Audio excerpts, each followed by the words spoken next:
সাক্ষাৎকারটি দিয়েছেন এর মধ্যে কি বার্তা আছে আপনার কাছে? আরও একটু যদি প্রশ্ন করি, সেটি হচ্ছে বিএনপি ছাড়া বাকি রাজনৈতিক দলগুলো নির্বাচন ইস্যুতে ততটা জোর দিচ্ছে না কেন?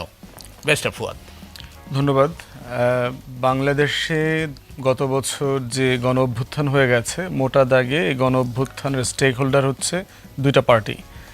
একদিকে হচ্ছে যে আপনার রাজনৈতিক দলগুলো যারা গত 16 বছর থেকে আওয়ামী ফ্যাসিবাদ বিরোধী আন্দোলন, লড়াই, সংগ্রাম করেছে, ভোট, গণতন্ত্র, নির্বাচন নিয়ে কথা বলেছে। সেখানে বিএনপি আছে, জামাত, এবি পার্টি, সবাই যার যার জায়গা থেকে ক্ষুদ্র, বড়, বৃহত্তর অবদান রেখেছে। দ্বিতীয় বড় অংশীদার হচ্ছে ছাত্ররা, যারা জুন, জুলাই, আগস্টে গত বছর বৈষম্য বিরোধী ছাত্র আন্দোলনের ব্যানারে লাখে লাখে রাস্তায় নেমে এসছে এবং তারা নতুন করে এই রাষ্ট্রকে বদলানোর জন্য এজেন্ডা দিয়েছে। এবং দেখবেন যে দুইজন অংশীদারের ভিন্ন ভিন্ন আকাঙ্ক্ষা আছে। পলিটিক্যাল পার্টিগুলোর বড় আকাঙ্ক্ষা হচ্ছে ভোট, গণতন্ত্র, নির্বাচন, এইটা। কিন্তু আপনি যদি তরুণদের আকাঙ্ক্ষাগুলো দেখেন, তারা তাদের বক্তব্যে কি বলছে।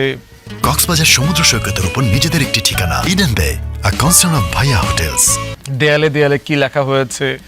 আমি যেহেতু রাজনৈতিক কারণে সারা বাংলাদেশে সফর করি, আমি সারা বাংলাদেশেরই দেয়াল লিখনগুলো পড়বার চেষ্টা করি এবং খুব মিল ঢাকার দেয়াল লিখনের সাথে চিটাগংয়ের অথবা কুড়িগ্রামের অথবা নীলফামারীর অথবা বরিশালের প্রত্যেকটা দেয়াল লিখন যেন কেন অভূতপূর্ব মিল।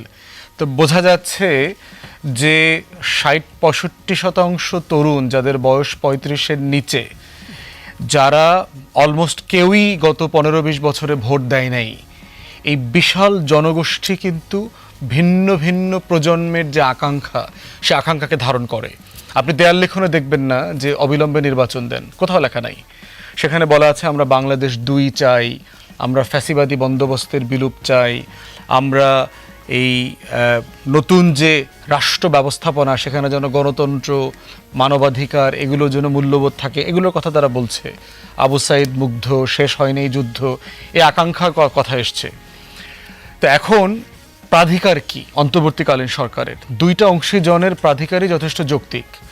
যে আকাঙ্ক্ষাগুলো, যে আমার সংস্কার দরকার, আমার বিচার দরকার এবং আমার নির্বাচনও দরকার, এই পুরোটা মিলে হচ্ছে অন্তর্বর্তীকালীন সরকারের ম্যান্ডেট।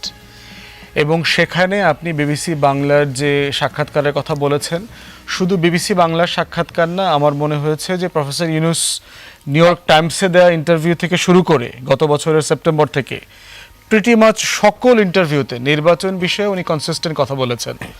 আজকেও দেখলাম যে বাংলাদেশে নিযুক্ত যে আমেরিকার ফর্মার অ্যাম্বাসেডার ছিলেন উইলিয়াম বি মাইলাম এবং ডেপুটি অ্যাম্বাসেডার ছিলেন জন ড্যানিলুইস, ওনাদের সাথে প্রধান উপদেষ্টার মিটিং ছিল। সেখানেও কিন্তু উনি একই কথা বলেছেন যে ডিসেম্বর থেকে আগামী বছরের জুন মাসের মধ্যে নির্বাচন হবে। কিসের ভিত্তিতে এটা ডিসাইড করব হচ্ছে রাজনৈতিক দল, অংশীজনরা কতটুকু সংস্কার চায়, তার উপরে ভিত্তি করে দিন, তারিখ, সময়, মাস নির্ধারিত হবে। অতএব ওনার বক্তব্যের ভিতরে কিন্তু ফোকাসকে নষ্ট করা অথবা ওনাকে সাসপেক্ট করা, সন্দেহ করবার মতো কোনো বাস্তবতা এখনও তৈরি হয়নি। এবং এরই মধ্যে আমরা দেখলাম যে আজকে রাজনৈতিক দলগুলো আপনার ঐক্যমত কমিশন থেকে চিঠি পেয়েছে, আমরা এবি পার্টিও পেয়েছি আজকে। সেটার ভিতরে আপনার লম্বা কোশ্চেনিয়ার আছে এবং কোশ্চেনিয়ারের ভিতরে দুইটা অংশ আছে।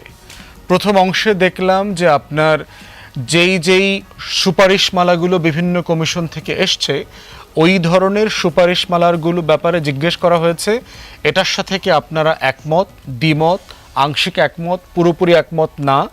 আর দ্বিতীয়ত অংশে বলা আছে যে অংশের সাথে আপনি একমত সেটা কিভাবে বাস্তবায়ন হবে বলে আপনি চান।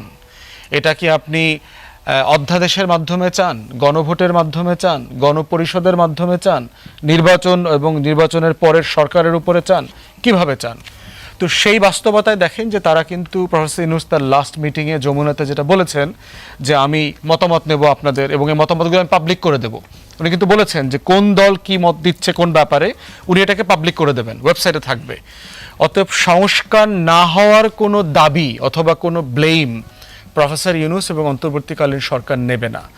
যদি কোনো কারণে ভবিষ্যতের রাজনৈতিক সরকারগুলো গণ অভ্যুত্থানের আকাঙ্ক্ষাকে ধারণ করে সংস্কারগুলো না করে, তার এই যে পস্টারিটির কাছে তার যে একটা জায়গা কোশ্চেন খবর, এটা কিন্তু সে পাবলিক করে দিচ্ছে।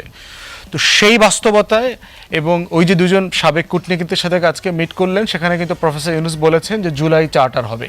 এই মতামতের উপর ভিত্তি করে যে রাজনৈতিক দল অংশীজনরা এই কোশ্চেনিয়ারের উপরে কি মত দিলেন, তার উপরে হচ্ছে জুলাই চার্টার সাইন্ড হবে। যতটুকু সম্ভব তিনি করে যাবেন, বাকিটা পরবর্তী রাজনৈতিক সরকার করবে। তো সেইখানে স্পেসিফিকলি শুধু বিবিসি বাংলা না, আমার কাছে মনে হয়েছে সাসপেক্ট করবার মতো অথবা শঙ্কিত হবার মতো কোনো সাক্ষাৎকার বক্তব্য প্রধান উপদেষ্টার কাছ থেকে এখনও আসে নাই। এই জন্য আমরা আশাবাদী যে উনি ঐক্যমতের ব্যাপারে খুবই সিরিয়াস, উনি ভেরি প্র্যাগম্যাটিক, সবার সাথে আলোচনা করে পরামর্শ করে উনি সিদ্ধান্ত নেবেন এবং ঐক্যমতের ভিত্তিতেই উনি যতটুকু সম্ভব সংস্কার করবেন, বাকিটা সেই জুলাই চার্টারের মধ্যে থাকবে। অতএব এটাই হচ্ছে মোটা দাগে বিবিসি বাংলাতে উনি একই কথা বলেছেন, স্কাই নিউজের রিসেন্টলি যে ইন্টারভিউ দিয়েছেন প্রিটি একই লাইনে উনি কথা বলেছেন। আপনার কাছে প্রশ্ন ছিল যে বিএনপি ছাড়া বাকি রাজনৈতিক দলগুলো নির্বাচন ইস্যুকে মানে ততটা জোর দিচ্ছে না কেন? দেখেন, প্রত্যেকটা রাজনৈতিক দলের নিজস্ব রাজনীতি আছে। বিএনপি বাংলাদেশের অন্যতম বড় রাজনৈতিক দল, কিন্তু সে নির্বাচন থেকে বঞ্চিত হয়েছে 2001-এর পর থেকে। যদিও বিএনপি শুধু 3টা নির্বাচনের কথা বলে, আমি 2008-এর নির্বাচনকেও স্টলড ইলেকশন বলি। এটা একটা ফেক ইলেকশন। আমরা যারা প্রণব মুখার্জির বই পড়েছি এবং অন্যান্য গোয়েন্দা তৎপরতার খোঁজখবর জানি, ন্যূনতম 100 আসনে বিএনপিকে পরিকল্পিতভাবে হারানো হয়েছে। তো সেই বাস্তবতায় বিএনপি গত 23-24 বছর ধরে কোনো ক্রেডিবল জাতীয় ইলেকশন পায় নাই।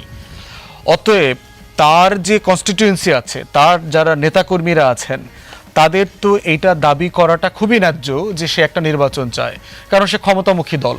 সে তো এখানে ডক্ট্রিনাল পলিটিক্স করছে না, ডান অথবা বামের মতো আদর্শবাদী রাজনীতি, মহান কিছু করবে এমন দাবি বিএনপি কখনো করে না। বিএনপি একটা টিপিক্যাল পেটি বর্জুয়া দল, সে ক্ষমতামুখী রাজনীতি করে।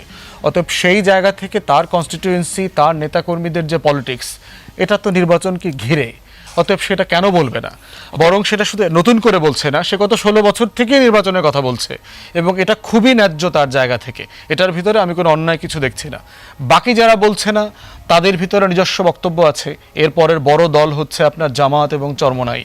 তারা ডক্ট্রিনাল পলিটিক্স করে, তাদের একটা আদর্শবাদী ধারা আছে, তারা ইসলামী সমাজ, ইসলামী রাষ্ট্রের একটা ধারণা নিয়ে কাজ করছে। অতএব সেই জায়গা থেকে তার ক্ষমতা থেকেও তার একটা ডক্ট্রিনাল পলিটিক্স আছে। নতুন যারা আসছে দেখবেন, নাগরিক কমিটির যিনি প্রধান আজকে ইন্টারভিউতে বলেছেন বর্তমান বাস্তবতায় হয়তো ডিসেম্বরের মধ্যে নির্বাচন নাও হতে পারে। যদি জুলাই চার্টার স্বাক্ষরিত হয় এবং আইন শৃঙ্খলা পরিস্থিতি, প্রশাসনিক যে সংস্কার যেগুলো দরকার, শৃঙ্খলা ফিরে আসা দরকার, সেগুলো হয়, তাহলে হতে পারে। তাহলে এখানে একটা ভিন্ন বক্তব্য এসছে, কারণ সে একটা ভিন্ন আকাঙ্ক্ষা থেকে এসছে। তো দুইটা আকাঙ্ক্ষাই যথেষ্ট যৌক্তিক যার যার জায়গা থেকে।